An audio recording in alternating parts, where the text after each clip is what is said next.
Welcome to Permission to Kick Ass, the show that gives you a virtual seat at the bar for the real conversations that happen between entrepreneurs. I'm interviewing all kinds of business owners, from those just a few years into freelancing to CEOs helming 9-figure companies. If you've ever worried that everyone else just seems to get it and you're missing something or messing things up, this show is for you. I'm your host, Angie Coley, and let's get to it. Hey there, and welcome back to Permission to Kick Ass. With me today is my new friend, Dawn Wiggins. I'm already loving the energy. Say hi, Dawn. Hi, Dawn. Just kidding. Hi, Angie. That's my favorite. It's like you listen to the show. It's like half and half. People will say hi to themselves or not. Yeah. So tell us a little bit about what you do. Yeah. So I am a licensed marriage and family therapist in the state of Florida. I initially wanted to become a therapist in the 6th grade. This story comes full circle. But yeah, so I've just been on a mission to be a therapist my whole life. And per this podcast, right, it has had its bumps and bruises along the way, but it has been some of my greatest achievement and my greatest joy to be a therapist and to do the thing. So I have a private practice in Florida, and last year launched a podcast called Dear Divorce Diary that addresses the healing aspects of divorce recovery.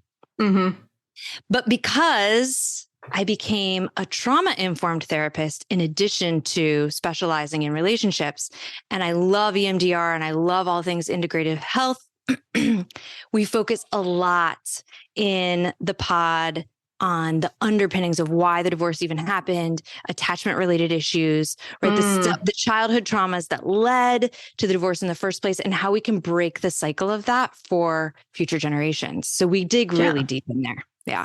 Ooh, that's awesome. That sounds like fascinating work. And it's funny because I usually ask people what got you into it, but it sounds like you knew. How did you know from such a young age that you wanted to do that? I am allowed to curse, right? Yeah. Hell yeah. My parents completely fucked up lives. Oh, man. We're all just trying to do our best, and yet we still fuck things up. Yay for parents. But it was such a rough ride. And, you know, so they were in counseling at one point, and I was like, I think it was pure codependency, right? I am going to become the thing that saves all the children from having to do this. You know, but if we were to go deeper than that, like, let's say that was what this meat suit, right? Like this iteration of this incarnation of myself said, but truly, I think it's my soul's calling. Like, it's what I was born to do. So yeah. Oh, I love that. And I love that you called it a meat suit, because I'm fond of saying that. My best friend and I have this thing, especially on emotional heavy days or stressy or overwhelmed, or if we're in pain. Bodies are dumb. Feelings are dumb. Brains are dumb. It's all dumb.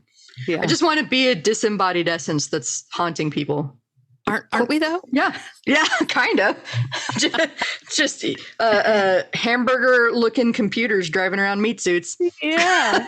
So, it's kind of bizarre when you think about it, how much power comes out of the brain. It is. Yeah. So I definitely, you know, sparked by trauma, met by my soul's purpose, but just was like a woman on a mission from day one. And when I got my license, like the day it came in the mail, I was working for an agency, rehab. I was working in rehab. It was my 3rd one. And I had been building a small private practice on the side, like a couple of clients, right? But until you're fully licensed, you can't fully go out on your own, right? So the day the license came in the mail, I wrote my notice.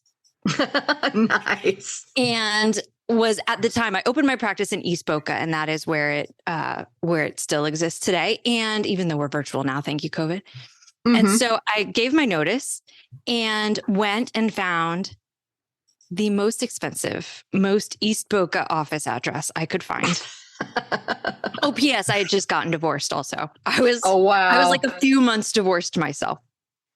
Took some of that lump sum alimony, went and rented the fanciest office, read compensatory behavior, right? Compensation for underlying business insecurity. And opened an office with multiple actual physical offices because I was like, I'm going to grow a thing. I'm going to make a group practice and I'm going to do this thing. And about a month after I did that, furnished it, and it was just me showing up to this like 5 office space. Mm-hmm.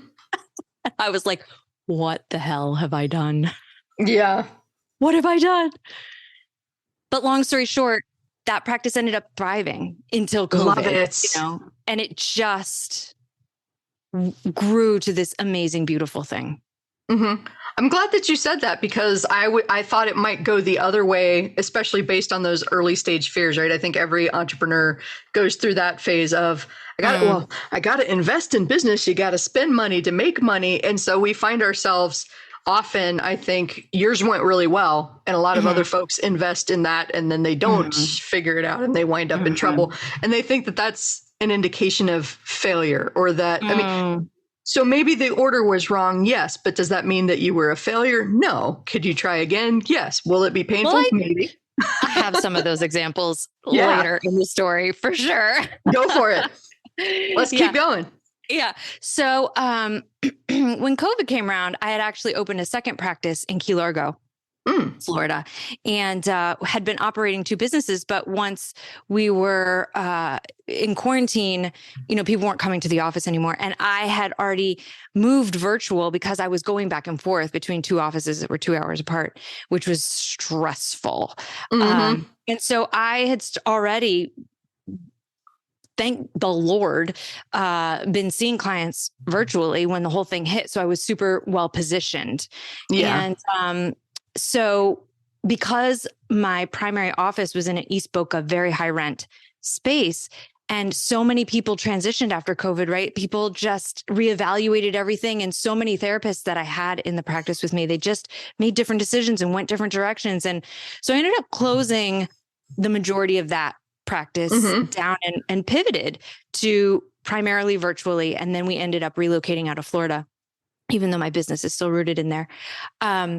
But then somewhere in there, after I became EMDR trained and was like, wow, this is a game changer, I could help so many more people if I could figure out how to do one-to-many, right? And got on that one-to-many train. Yep.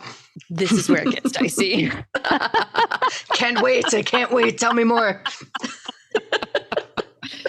Yeah. So, I think of myself less as a therapist anymore and more as an integrative healer. Because therapy in its original form really doesn't go far enough at all. I don't even think it's terribly effective. Don't tell the other therapists I said that. No, I mean, I would agree it's based on anecdata, right? Instead of actual science. But I felt like it just dropped me into the story to relive again and again and be like, what do you feel about this? Like, I'd like to resolve this, please, and not be affected by this anymore. Yeah. And so once I became EMDR trained and once I became an EMDR patient, right? Like once I started doing EMDR with an EMDR therapist, I was like, holy crap, this is different. And what is EMDR for anybody that's unfamiliar? Yeah, it stands for eye movement desensitization and reprocessing.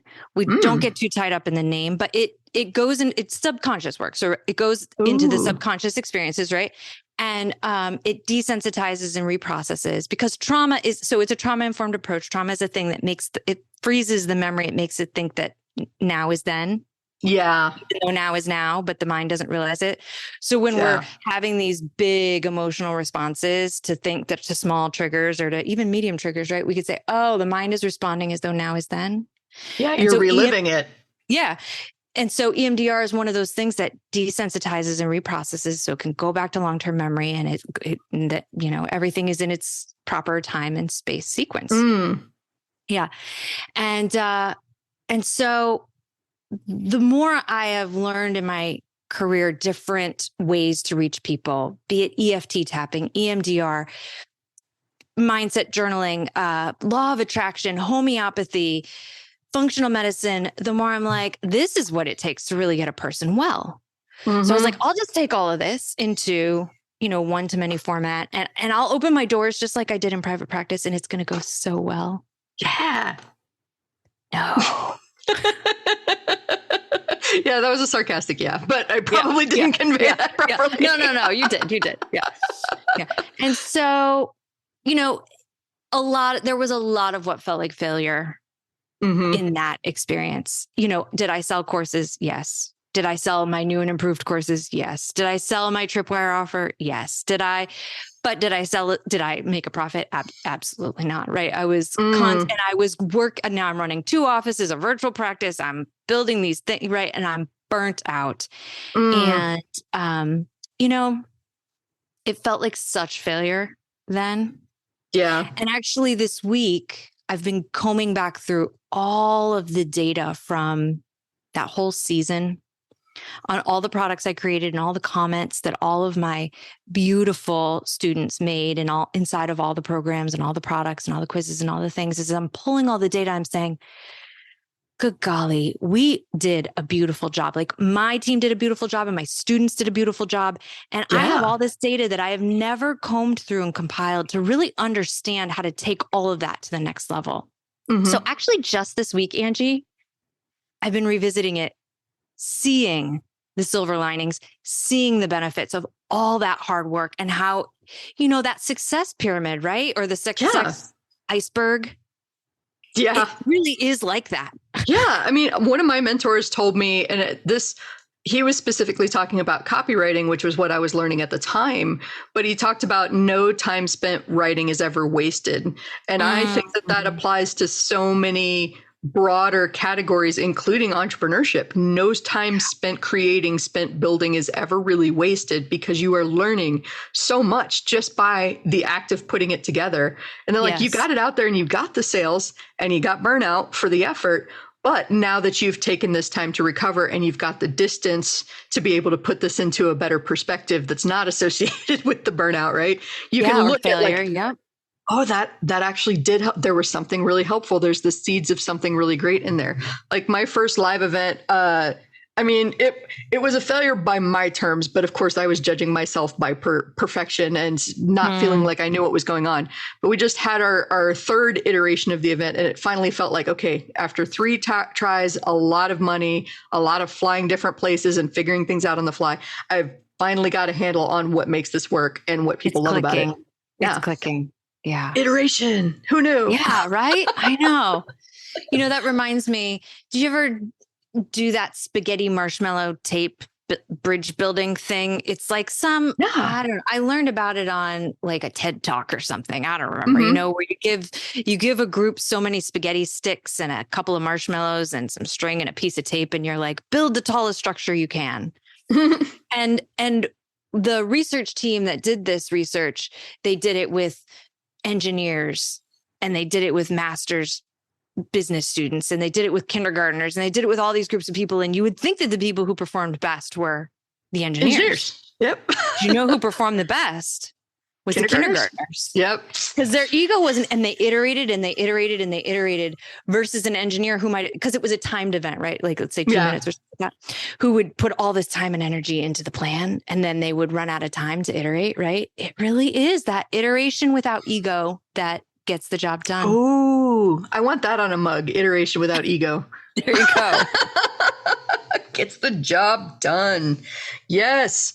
That is such a fascinating concept to me, just because and you can probably tell me more about this too, it's interesting to me how often I have to relearn lessons.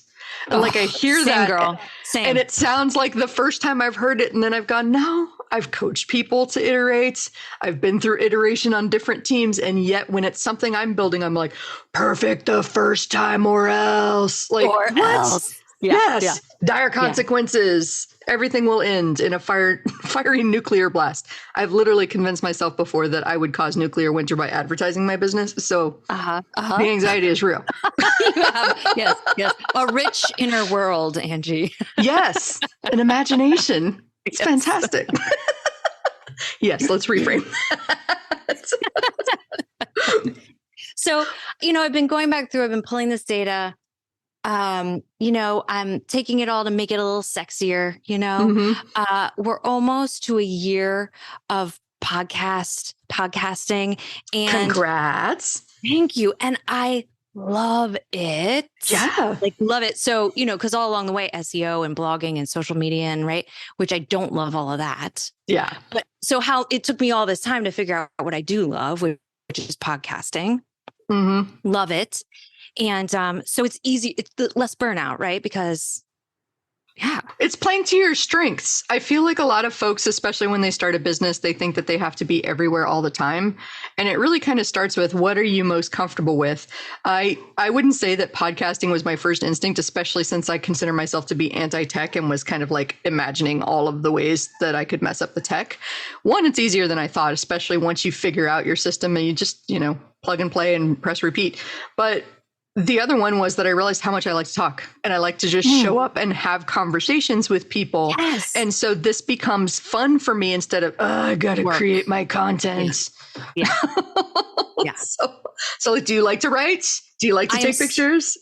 Still intimidated by the tech. Yeah. Mm-hmm. I didn't like writing blogs. Right.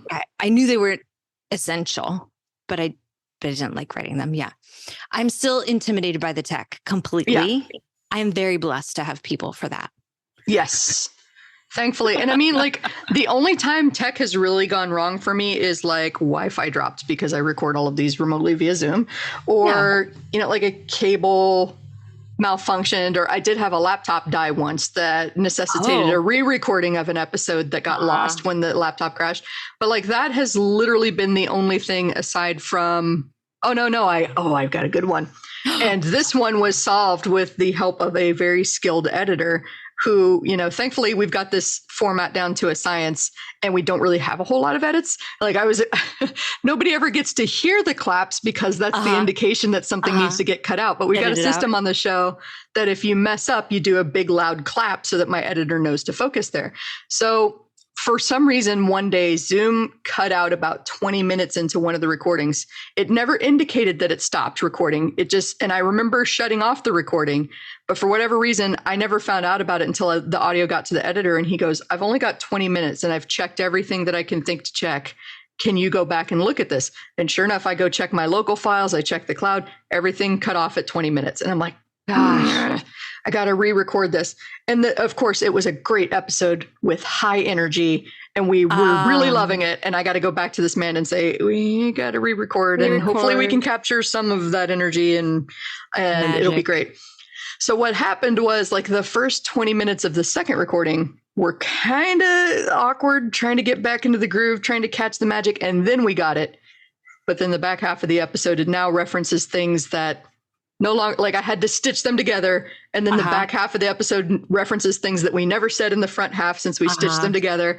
So like the solution that my editor came up with was, okay, why don't you create like I had to record my own solo clip saying, so this one's a little bit of an anomaly, guys. We had some tech snafus that led to 2 recordings, and we took the best bits of 2 recordings and stitched them together. And I listened and it sounds fantastic, but that means you're going to hear some bits, especially in the second half, where we're referencing something that happened earlier in the conversation that never actually happened in this recording. So, Angie, I love that because what you're describing is what has allowed me to not feel so burnt out and stressed out because all that crap happens. It happens. All that stuff happens all the time. And so whether I've been recording content for a membership or a podcast episode or you name it, to just say, hey folks, that is the vacuum cleaner you hear because my amazing crew is upstairs vacuuming right now. Enjoy. Yeah.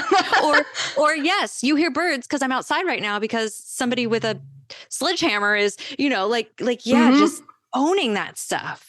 Life happens. Like, let's do away with this perfection norm that some of the gurus have established, that like everything has to fall into place for people to be interested in that you have to get something perfect. Again, iteration.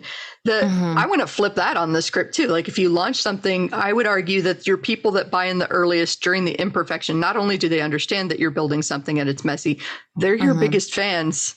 And later on, they will brag about, oh, I got in on the early days. Let me tell you about what it was like back in version 1. The land before time. Yeah. Bragging rights. You're just creating your collector's edition. That's all. It's got some mistakes that people are going to collect. Edition. Love that. Love that. So this is awesome. Tell me more about going back into that content and realizing that you've got something great here. What did you do with that? I'm still in the process of logging it all. Okay, cool. TBD. But what I'm really working on is messaging and positioning. Mm-hmm.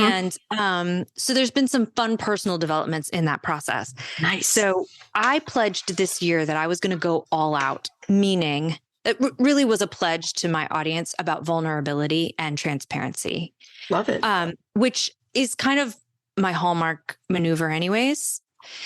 You can jump on my website and read about how I've been arrested or how I'm remarried or whatever. Mm-hmm. So I've always kind of worn it all on my sleeve, but sometimes I'm still playing a little, right? There's still a little in the tank. Yeah. Yes. And it may not necessarily sound like it to you, but I know. Mm-hmm. So this year I pledged to go all out, and my current biz coach picked up on where I've been holding back.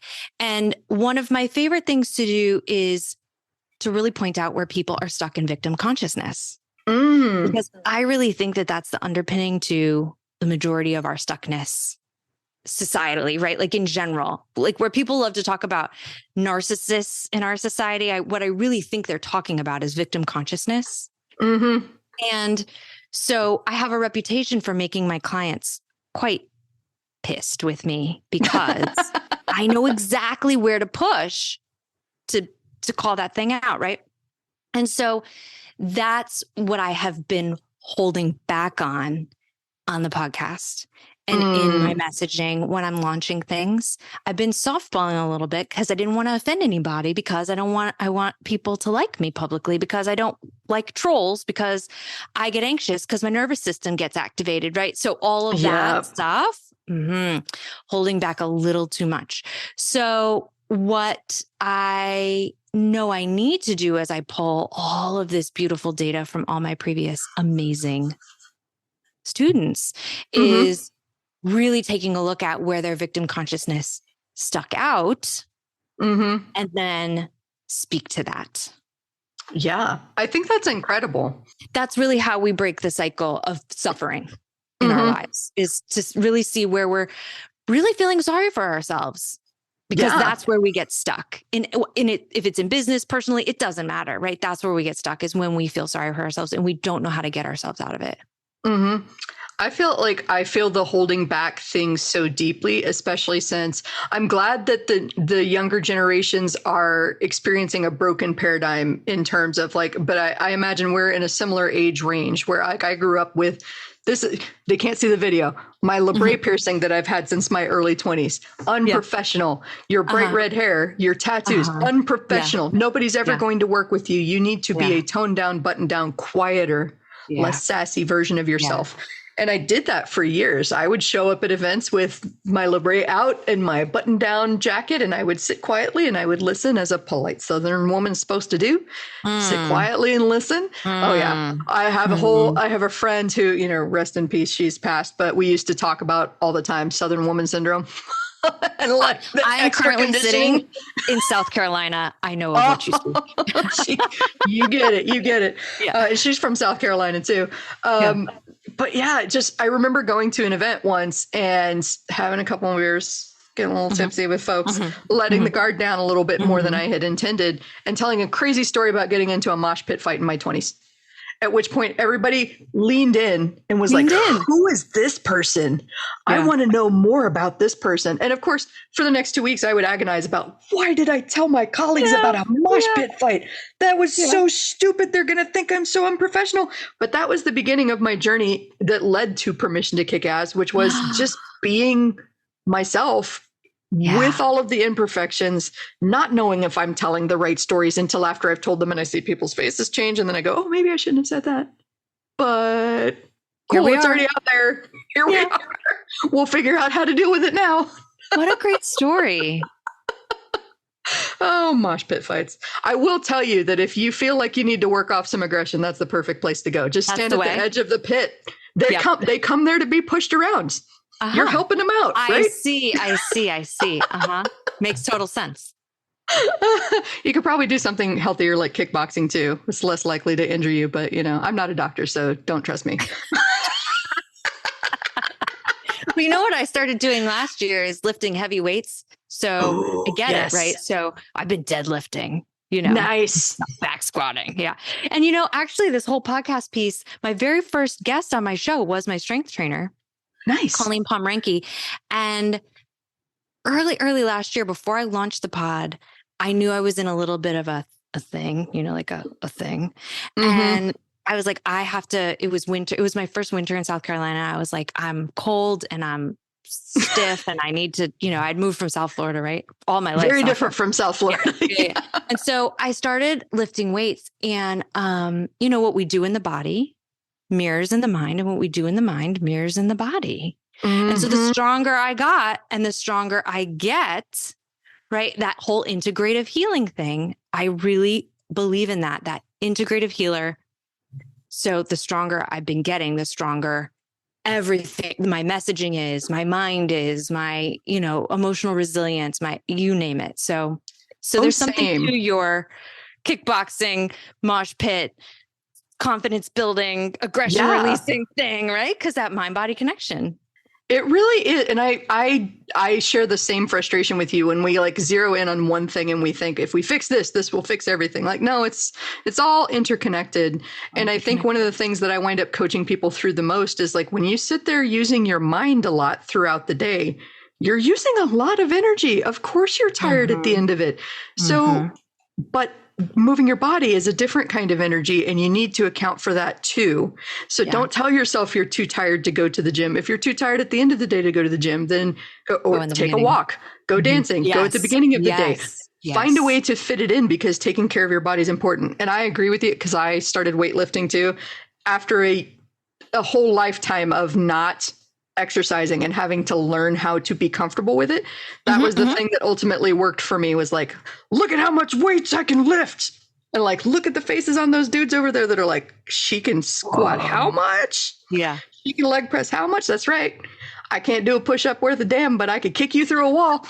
Amazing. Yes. I love it. Don't underestimate the short, chubby girls. We might be lifting weights. I think that women weightlifting is having a moment. Yes. It's having a moment.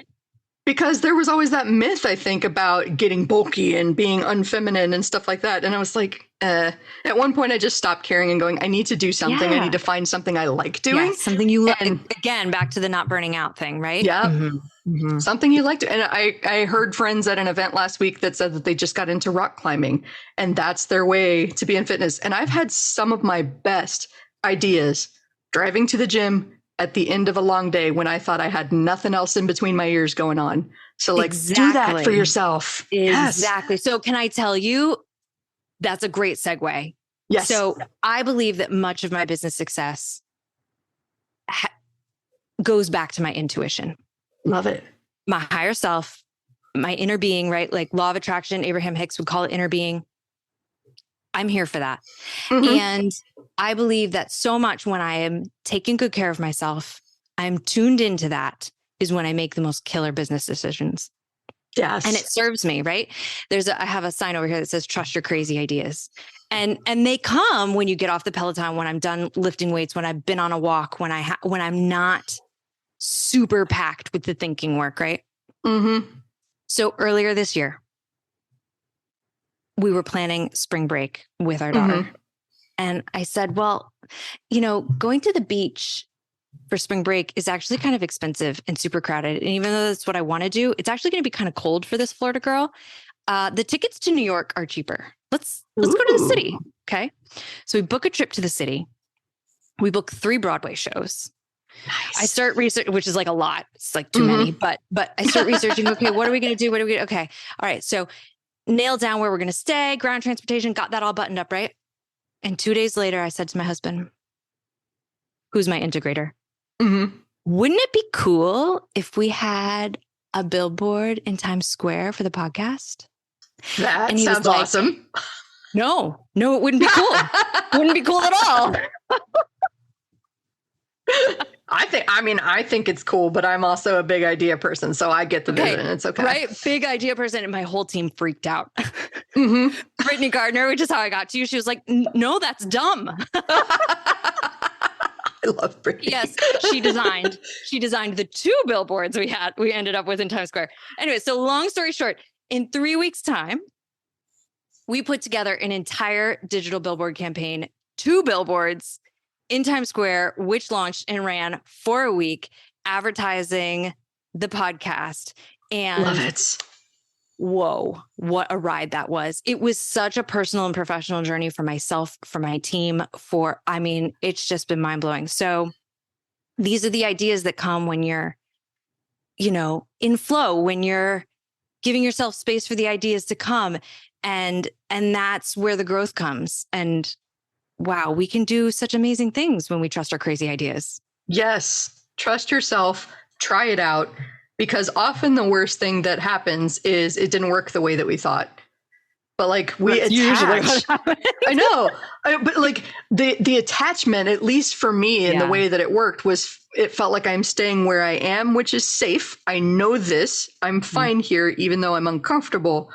But if I make a change, I stay here or death. Like that's what it always felt like. If I make a new move and it doesn't go the way that I'm hoping, die. We all die. It's and that's horrible. How it feels. Yes, it legit feels that way. Yeah. Mm-hmm. So tell me more about this. So everybody looks at you and says, don't do this. There she goes again. There she goes again. Yep. This is a crazy idea. How did you convince them to do it? And then what happened as a result? You said crazy ride, but I want to hear more. Yeah. Okay. So, well, to Brittany Gardner's point, love her. She runs my show, right? Like anyway, she's my unofficial boss. So she's like, well, we would need a strategy, right? To just spend that amount of money without a clear strategy, So it took a couple of days where we kicked around some ideas. And what I came up with was, I had already been playing around with the idea that I'd like to launch a membership later this year that's called A Different D Word. Ooh. Which from a marketer's perspective isn't the greatest title to a product because it doesn't say what it does. And marketers really want a product title to say what it does. But I think that when you're working in the divorce space, we don't want to be associated with the word divorce. It's that whole failure, shame, pain thing. And so I wanted a different D word for these women, right? Because they are divine. They are deliberate. They are decisive. They are, like all these other things. Yes. Yeah. And so I was like, can't we do a campaign around a different D word? And so my husband started sourcing all the different billboards that there could be. And he's so magical in the way he does certain things. And so he's got 5 screens in his office. And so he gets this Google Street View and he pulls up all the different billboards. So I could like point of view as though I'm standing in Times Square and see which one. Nice. We're reaching out to all the media companies and, Brittany's spitballing, she's designing these moving boards. She's never designed a billboard before. So exciting, right? And I'm talking to the other team members about what their perception is about why we shouldn't do it. Mm-hmm. And what their take is about, well, if we did do it, how could we do it the rightest way, So what it ended up doing was giving us an enormous task list, not just to launch the billboard campaign, get the photographer in place and all the things to capture the assets from that experience, but to get the back end digital assets of the business, the website, the funnels, the email sequences to make sure that all of that was turnkey so that if we got a flood of people, which we didn't get, but if we got a flood of people, we were prepared to capture them.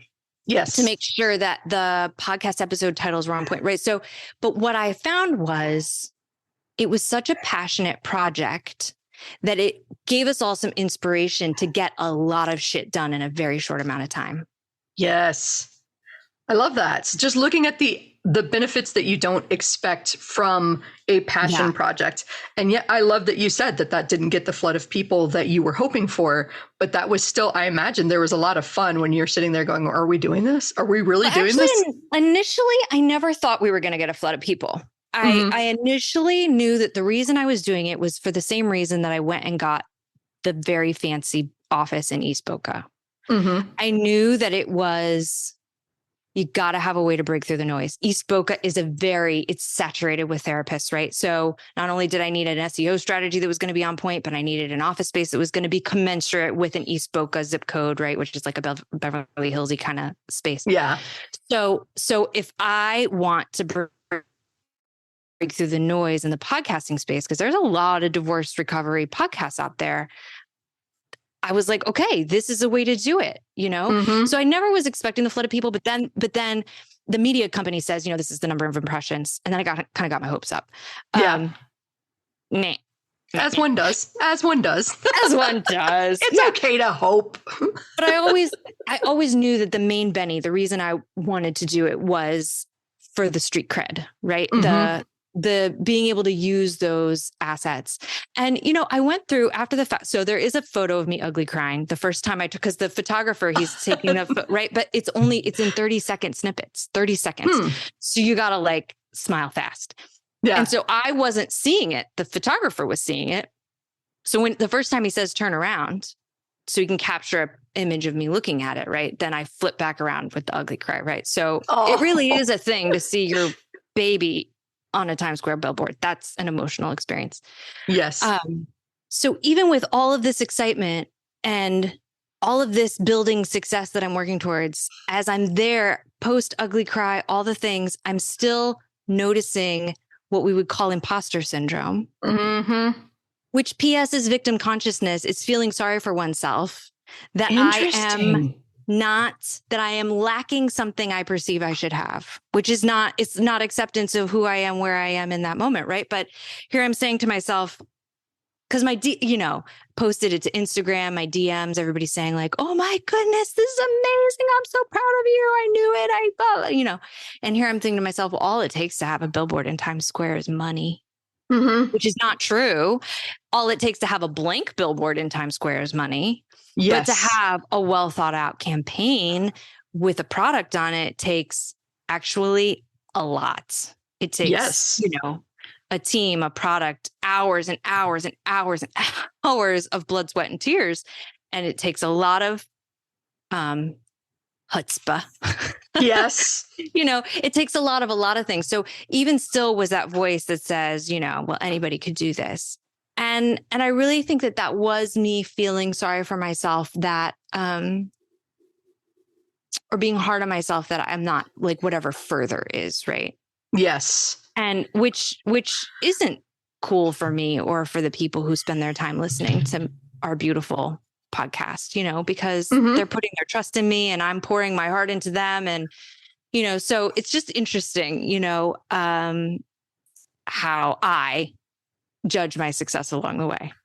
I think you are far from being alone on that, because I have found myself in my own little one-woman pity party. It's a rave. Come join us. It's a rave. We're not having fun. Not at all. There's a lot of crying and a lot of ugly tears.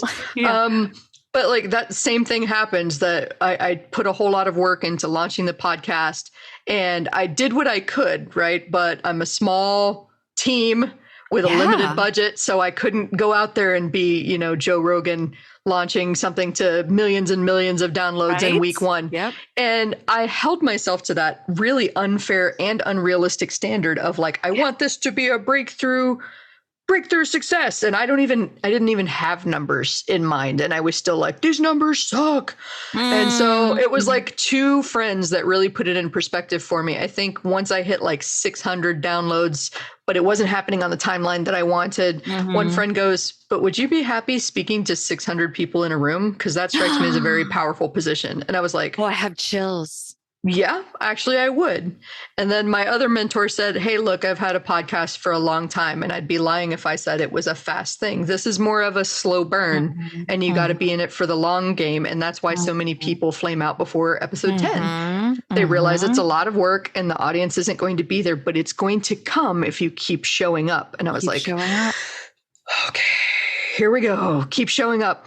And then I discovered over time, just this process of doing it, that I got so much joy just from being able to facilitate the conversations, that's its own reward. Of course, I would like to monetize this, and it's generated some tremendous business leads for me too. So I'm not going to lie. It's not entirely altruistic, but it's there for me to be able to give back, and for other people that I've met to be able to give back and share. Like, this is the reality of going through business. You never, I don't know if you ever really feel like you know exactly what you're doing or where you want to be, but you got to keep trying. Got to keep trying. One of the things I love the most about podcasting that I think you're going to relate to is I just love being a student. I love learning. I love talking. Yes. Right. And so everything I learn that I then teach or then have a guest on who teaches me something is me in that space that keeps me so inspired about my craft, keeps me constantly learning. And then, when you teach something, obviously you're internalizing it even better. Yes. And so that's one of the things I super love about podcasting is because it just keeps that inspirational learning piece so alive in me. And I never really know what to expect with anybody that I'm speaking to. Like there's the interaction that happens. And of course I have like questionnaires and stuff that go out that let me know a little bit about my guests. So I'm not going in totally blind, but we still just wing this conversation. So I never really know what's going to happen.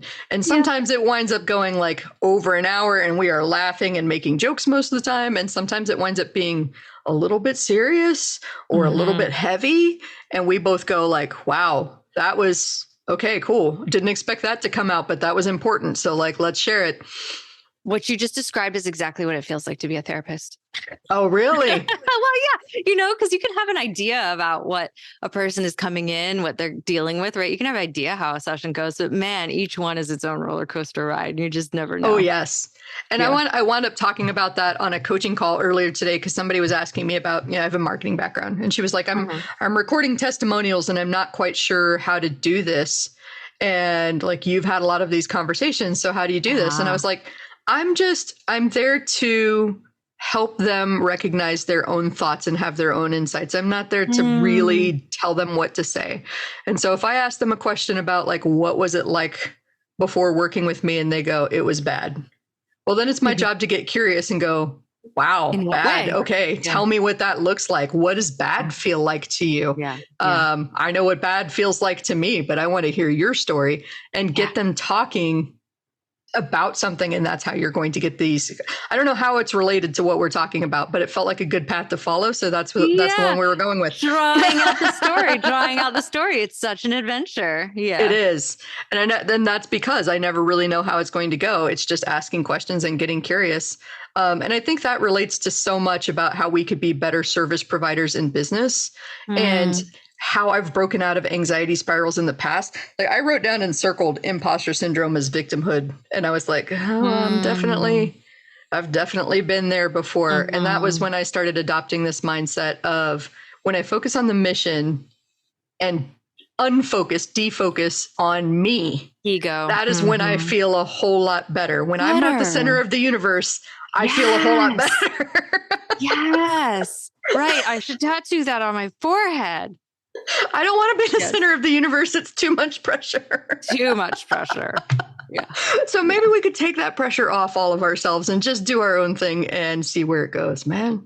That's why I love being outside so much, because when I walk outside, it's like when you're in four walls all day, you lose perspective of how big you are, or how small you are. Right? When I walk outside is when the perspective smacks me in the face and I'm like, oh, no big deal. There's like way more out here than than little old me. I used to live in Florida. I lived in Jacksonville, so up in northern Florida. But I used to, and I'm not a morning person. But of course, on the eastern coast, you can't see sunsets over the beach. You can only really see sunrises. And I am not a morning person. So after one really hard event that I had that left me with a lot of grief and heavy emotions to process, I was like, I need to do something different. I started throwing myself into taking some courses, seeing what I liked doing so that I could learn how to keep my own company better. And one thing that I added that I really loved was once a week, because again, I'm not a morning person. Usually on Fridays, I would go to the beach and watch the sunrise, which required me getting up uncomfortably early and getting my coffee and having a plan and knowing what the weather's going to be, which is just not my forte. That kind of planning. I'm much more of I decided to do this today. Let's go see what happens kind of person. I relate to that. Very relatable. Yeah. So I had so many great experiences just sitting there on the beach, getting lost in the noise, watching the sunset, talking to people who got lost or were like, yeah, what are you doing out here? And hearing stories. And it's same thing. It reminded me that this is a great big old world and nobody cares about my problems the way that I do. So maybe this won't matter in 5 years, this thing that's really tearing me up inside today. And I can let things go. You know, I spent a lot of time healing from my divorce on the beach. Very similar, right? Torn up inside, but like with a grounded perspective that yeah, there's something bigger than me guiding this, driving, grounding this, and it's gonna be okay. It's going to be okay. I love somebody put it once, and I can't remember where I heard it, but I've always loved this. Like, do you know the miracle that is you being right here, right now? Listening to this, existing in your body with your relatives and your experience. So many billions of coincidences had to line up for millions of years for you to be right here in this moment. You are a miracle. Yep. It's okay to behave like a miracle. You're a miracle. Go be a gift to the world. Yeah. Yeah, 100%. 100%. And I think that perspective, right? The tapestry, the complex tapestry that is the interconnectivity of all of us. We are all in this together. And for me, it feels so much better to see it that way, that it's purposeful and it's connected, and that what I focus on is what I experience, right? So if I focus on the possibility and the optimism and the connectivity and the, the beauty in the natural world, then that's going to be my experience. And if I focus on poor old pitiful me, that is going to be my experience. And oh my God. And the funny thing is that, like, if you have a big vision for yourself and you're kind of intimidated by it, cool. Welcome to the party. We're considering getting jackets. But remember that missions start small, movements start small with just a handful of people. And you can have an exponential impact by just focusing on the few people that you can help, who go out and share your message with other people, who go share your message with other people. And before you know it, just by showing up as yourself, as scary as it is, you've had this massive impact. And created something awesome. So we get to a tipping point, right? And you can look back at other points in history where there have been tipping points. And I often think to myself, gosh, like, for instance, circling back to EMDR, the type of therapy that I love to do, when I think about Francine Shapiro, who discovered how EMDR functions, one day she was on a walk thinking about hard shit, and she all of a sudden felt a shift in her mind. And she's like, what was I doing right before that shift happened? And she realized her eyes were tracking, right? And so this was like in the 70s or something like that. And then she had to do so much work in a predominantly white male space in academia to get this theory vetted, proven, tested. The people who have gone before us with such courage to do things that maybe only late in their journey, or even after they were gone, before it fully blossomed. And so that's the thing, is find what feels good and do that out loud a lot and stick with it. Yeah. You don't need permission. Nope. Just do what feels good. Do no harm. Yeah. Well, I don't mean like necessarily in the hedonistic way, fine with it, right? But like, what lights up your soul? Yes. Yeah. You can have an impact, and it doesn't have to be a big one to be a big one. I know that sounds weird, but like, you don't have to go out there and be Mother Teresa to have brightened your corner of the world. It's great. Yeah. Man, it feels like we've been on a roller coaster on this one. It's so much goodness. I hope that people like download this, transcribe it, and listen to it again and again. And I hope that they come visit you, which, speaking of, where should they do that? Yeah. Dear Divorce Diary. So you can find the podcast wherever you find podcasts, right? Fantastic. Apple, Spotify, etc. Also, I'm in the process of uploading them all to YouTube and just dabbling in YouTube shorts and all of that, right? Playing over there. The website associated with the podcast is My Coach Dawn. And my therapy website is dawnwigginstherapy.com. Fantastic. I'm going to make sure that they have clickable links in the show notes, and I hope everybody goes and gets something out of this. This is fantastic. I think we're just going to have a recurring segment where we talk about doing big positive things and mental health. Like, I love it. Let's do that. And I've actually, it's not something most people know about me, but I do have a divorce story. So maybe we have to talk about that at some point. How did we not get into that? I don't know, honestly. Like, it's been so long, but thank you so much for being on the show. I can't wait to have you back on. Oh, thank you for having me. That's all for now. If you want to keep that kick-ass energy high, please take a minute to share this episode with someone that might need a high-octane dose of "you can do it." Don't forget to rate, review, and subscribe to the Permission to Kick Ass podcast on Apple Podcasts, Spotify, and wherever you stream your podcasts. I'm your host, Angie Coley, and I'm here rooting for you. Thanks for listening, and let's go kick some ass.